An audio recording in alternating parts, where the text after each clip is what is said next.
कोलकाता में डॉक्टर बिटिया को लेकर के इंसाफ की मांग देश भर में उठ रही है। जिस तरीके से हैवानियत हुई है, आज छात्र संगठन भी सड़कों पर हैं और मांग यही कर रहे हैं कि इंसाफ मिले।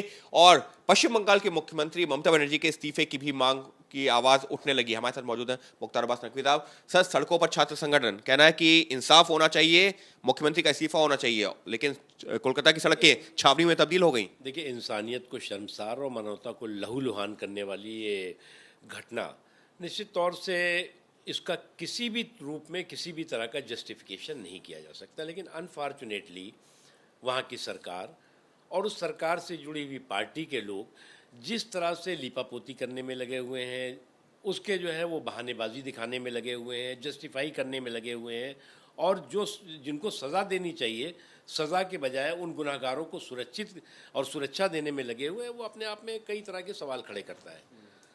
लेकिन सर, जिस तरह से छात्र संगठन सड़कों पर है, उनका यही कहना है कि ममता बनर्जी का इस्तीफा होना चाहिए। लेकिन आज की तारीख में जो तस्वीरें हैं, सड़कों पर जो है बैरिकेड्स लगा दिए गए हैं, प्रदर्शन की इजाज़त नहीं है। देखिए, एक महिला मुख्यमंत्री, और मुझे तो लगता था कि इस संवेदनशील मुद्दे पर वो संवेदनशीलता के साथ व्यवहार करेंगी, लेकिन अपनी पार्टी के लोगों के साथ साथ उनकी सरकार के लोग भी संवेदनशीलता नहीं बल्कि उद्दंडता करते हुए दिखाई पड़ रहे हैं।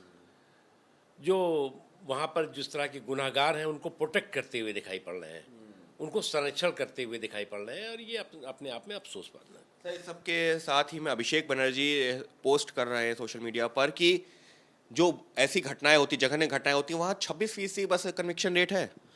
देखिए, ये सब चीज़ें चाहे वो हों चाहे और भी उनकी पार्टी के लोग हों, वो पूरी तरह से कोशिश है कि जो जांच हो रही है उस जांच को जो है वो डाइवर्ट करने की कोशिश करो, उसको गुमराह करने की कोशिश करो, और उन गुनाहगारों को जस्टिफाई करने की कोशिश करो, इससे ज़्यादा कुछ नहीं।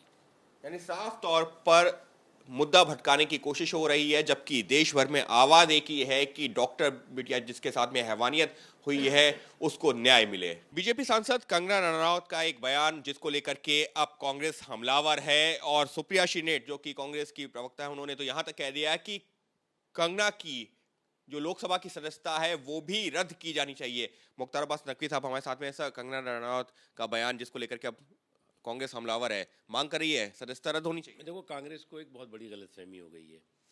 वो सब अपनी पार्टी को जो है वो प्रेशर कुकर समझने लगी है। उसको लगता है कि जितने भी निर्णय हो रहे हैं, जितने भी चीज़ें पक रही हैं, जितनी भी चीज़ें बन रही हैं, जितनी भी चीज़ें बिगड़ रही हैं, वो कांग्रेस के प्रेशर कुकर का करिश्मा और कमाल है। इस सोच और सनक से बाहर निकले। उनके प्रेशर कुकर की हवा पहले ही निकल चुकी है, और जो पार्टी को फैसला करना है किया हुआ है।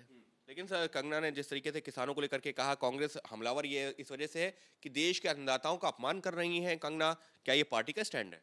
पार्टी ने स्पष्ट कहा, उसको पार्टी को जो है वो, अगर कांग्रेस पार्टी नहीं समझना चाहती और उसको लगता है कि हम सारी चीज़ें, चाहे वो पेंशन की चीज़ हो तो वो कांग्रेस के प्रेशर में हो रही है, वक्फ का मुद्दा है तो वो भी कांग्रेस का प्रेशर, तो कांग्रेस अपने आप को प्रेशर कुकर समझना बंद करे। यानी साफ तौर पर मुख्तार अब्बास नकवी साहब का यही कहना है कि जो भी जो स्टैंड है वो कंगना को लेकर के पार्टी अपना स्पष्ट कर रही है, लेकिन कांग्रेस अगर किसी दबाव के सहारे ये जो दिखाना चाह रही है कि उनके दबाव के चलते कोई भी कार्रवाई होगी या हो रही है, तो वो गलत है।